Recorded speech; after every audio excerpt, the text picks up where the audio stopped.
Assalamualaikum warahmatullahi wabarakatuh. Perkenalkan, nama saya Nabila Famalia Salma dengan NIM 2190302060, kelas A1. Hari ini saya akan mempresentasikan buku kerja KWU 2. Berikut adalah hasil buku kerja KWU yang pertama.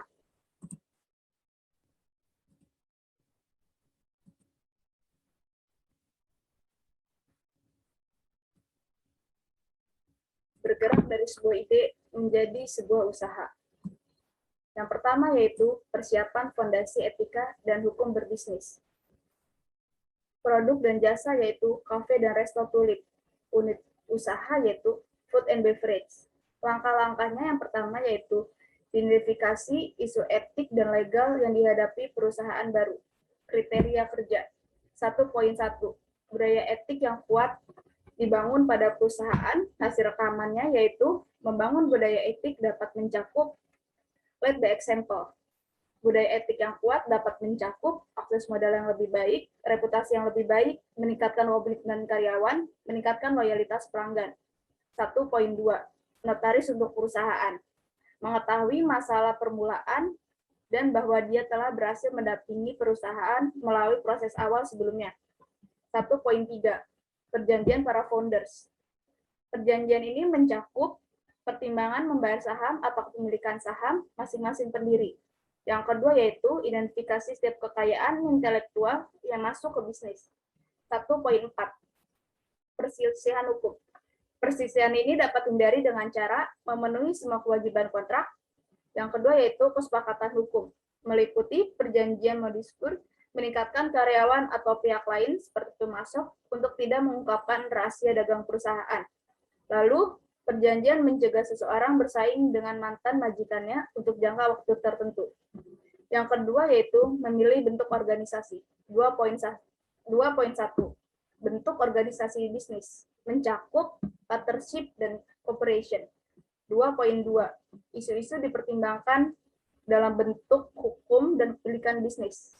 Mencakup biaya pendirian dan pemeliharaan formulir hukum. Yang ketiga yaitu mendapatkan lisensi dan izin usaha. 3.1. Persyaratan izin usaha dipenuhi, mencakup pada persyaratan pengajuan SIUP online untuk perseroan terbatas atau PT.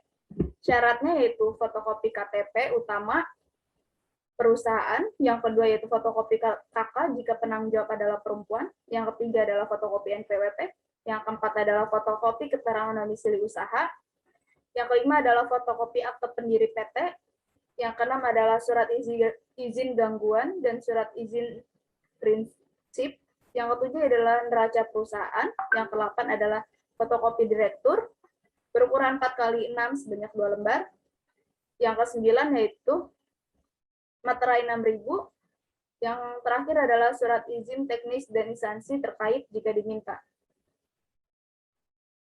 3.2. Izin pajak penjualan. Izin pajak ini mencakup pada pajak sebelum pajak pertambahan nilai atau PPN yang dipungut atas transaksi penjualan. 3.3 yaitu izin dan izin kerja profesional dan pekerjaan. Izin ini mencakup pada yang pertama yaitu Permenpar nomor 10 tahun 2018 terkait tentang izin usaha restoran. Yang kedua yaitu Pergub DKI nomor 18 tahun 2016 tentang penyelenggaraan usaha pariwisata. Yang ketiga yaitu Permenpar Republik Indonesia nomor 11 tahun 2014 tentang standar usaha restoran. Yang keempat yaitu Permenkes nomor 26 tahun 2013 tentang penyelenggaraan pekerjaan dan praktik tenaga gizi. Dan terakhir yaitu Permenkes nomor 32 tahun 2013 tentang penyelenggaraan pekerjaan tenaga sanitarian.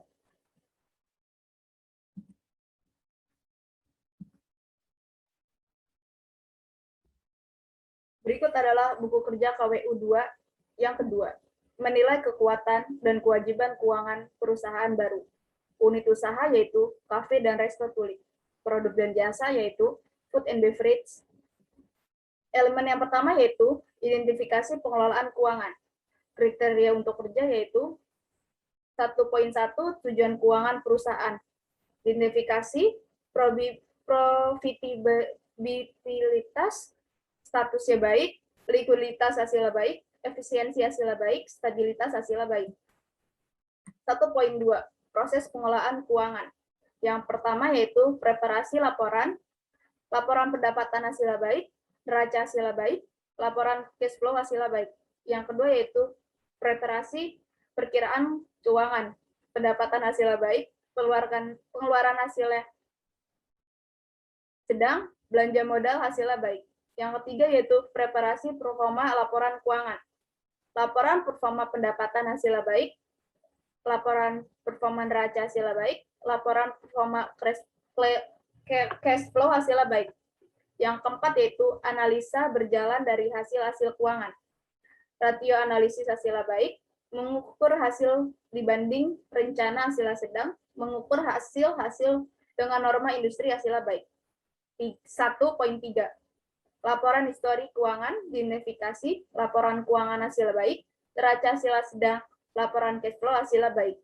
1.4, perkiraan keuangan, identifikasi. Yang pertama yaitu laporan keuangan histori perusahaan diikuti oleh persiapan perkiraan hasil baik.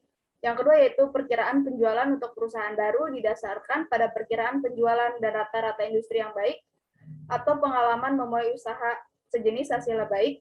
Yang ketiga yaitu perkiraan penjualan untuk perusahaan yang ada di dasar pada satu yaitu pencatatan penjualan terdahulu, yang kedua adalah kapasitas produksi dan permintaan produk saat ini, yang ketiga yaitu faktor apapun yang akan mempengaruhi kapasitas produk dan permintaan produk masa depannya hasilnya sedang. Yang kedua yaitu identifikasi performa laporan keuangan. 2.1, laporan performa meliputi performa laba rugi hasilnya baik, performa pendapatan hasilnya baik, performa neraca hasilnya baik, performa arus kas hasilnya sedang. Yang kedua yaitu rasio analisis, identifikasi, likuiditasnya hasilnya baik, sedang, efisiensi operasi hasilnya baik, profitabilitas hasilnya baik. Rekomendasinya yaitu kafe dan resto kami mempunyai banyak spot foto yang menarik, maka direkomendasikan untuk berbagai macam kalangan, baik dari kalangan pemuda sampai orang tua. Kafe dan resto kami mempunyai cita rasa yang sangat unik serta harga yang sangat terjangkau. Berikut adalah hasil buku kerja KWU yang ketiga, mengembangkan dan mengelola tim usaha baru. Unit usaha yaitu kafe dan resto Tulip, produk dan jasa berupa food and beverage. Langkah yang pertama yaitu staffing.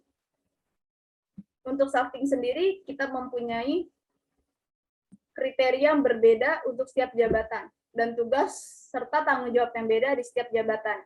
Untuk persyaratan sendiri pun kami mempunyai kriteria yang berbeda. Untuk kebutuhan pelatihan, untuk setiap jabatannya tidak diwajibkan, tetapi jika mempunyai akan menjadikan nilai yang plus. Untuk jumlah tenaga kerja di setiap jabatan pun berbeda-beda. Untuk perkiraan mulai bekerja, untuk setiap jabatannya akan dimulai pada tanggal 1 Januari 2022. Untuk jumlah jam kerja untuk semua jabatan sebanyak 8 jam. Serta perkiraan durasi kontrak untuk setiap jabatannya pun berbeda, mulai dari 1 sampai 3 tahun. Yang kedua yaitu rekrutmen, pelantikan, pelatihan, dan mempertahankan tim. 2.1, rencana seleksi. Rencana seleksi ini meliputi saluran dan teknologi yang tepat, mengiklankan lowongan untuk kebutuhan staf. Yang ketiga yaitu mengadakan panel seleksi. Yang keempat yaitu mengembangkan pertanyaan wawancara. Dan yang terakhir adalah jadwalkan wawancara dan beritahu orang yang relevan tentang waktu, tanggal, dan tempat. 2.2, proses seleksi. Proses ini mencakup yang pertama yaitu proses wawancara dan menilai kandidat berdasarkan kriteria yang seleksi disepakati. Yang kedua yaitu hubungi pengambilan keputusan untuk laporan pengambilan keputusan. Yang ketiga yaitu menyiapkan laporan seleksi dan membuat rekomendasi kepada personel senior untuk penunjukan. Yang keempat yaitu melengkapi dokumentasi yang diperlukan sesuai dengan prosedur organisasi, dengan memperhatikan kerahasiaan dan persyaratan privasi. 2.3, internalisasi atau induksi anggota tim. Mencakup dalam hal yang pertama yaitu menyediakan kandidat yang bersedia dengan kontrak kerja dan dokumentasi lainnya. Yang kedua yaitu memberitahu manajer dan tim kerja tentang penunjukan baru. Yang ketiga yaitu memberitahu manajer dan staf tentang tanggal mulai kandidat dan membuat peraturan administratif yang diperlukan untuk pembayaran dan pencatatan karyawan. Yang ketiga yaitu memenuhi kewajiban hubungan industrial. 3.1. Hak dan kewajiban di tempat kerja dan pemberian kerja dan karyawan. Hal ini mencakup pada hak memperoleh upah, hak mendapatkan kesepakatan dan keperlakuan yang bersama, hak mendapatkan pelatihan kerja, hak penempatan tenaga kerja, hak memiliki waktu kerja yang sesuai, hak mendapatkan kesehatan dan keselamatan kerja, hak mendapatkan kesejahteraan, hak untuk cuti, hak khusus untuk karyawan perempuan. Adapun kewajibannya yang pertama yaitu kewajiban ketaatan, kewajiban konfidensialitas, kewajiban loyalitas. 3.2. Prinsip hubungan industrial.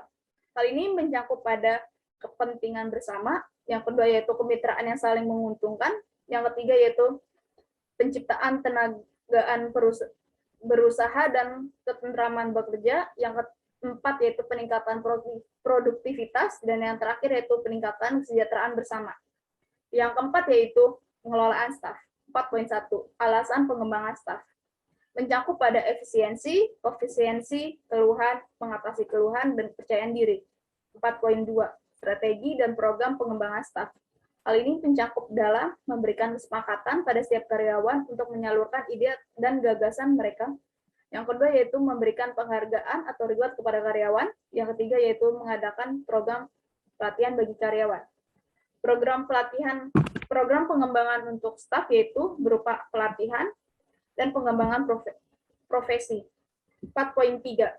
Program pelatihan mencakup pelatihan induksi, orientasi pekerjaan, in-service education, dan yang terakhir yaitu pelatihan untuk fungsi khusus. 4.4. Evaluasi dilakukan terhadap strategi dan program pengembangan staf devaluasi. Mencakup yang pertama yaitu identifikasi dan dilibatkan pemangku kepentingan utama dan jelaskan kepentingan dan tujuan pengembangan staf. Yang kedua yaitu tentukan tujuan dan pertanyaan evaluasi. Yang kelima yaitu meninjau tim kerja. 5.1. Hasil kerja diidentifikasi. Mencakup pencapaian dan tujuan dan sasaran yang telah ditentukan sebelumnya. Yang kedua yaitu efisiensi penggunaan sumber daya alam. Yang ketiga yaitu kualitas barang dan jasa. 5.2. Kompetensi identifikasi. Meliputi pengetahuan, keterampilan, dan sikap. 5.3. Tingkat pergantian staf. Mencakupnya adalah rendah atau kurang dari 15%. 5.4 yaitu kekompakan tim. Hal ini mencakup dalam kerjasama dan kompetensi kerjasama.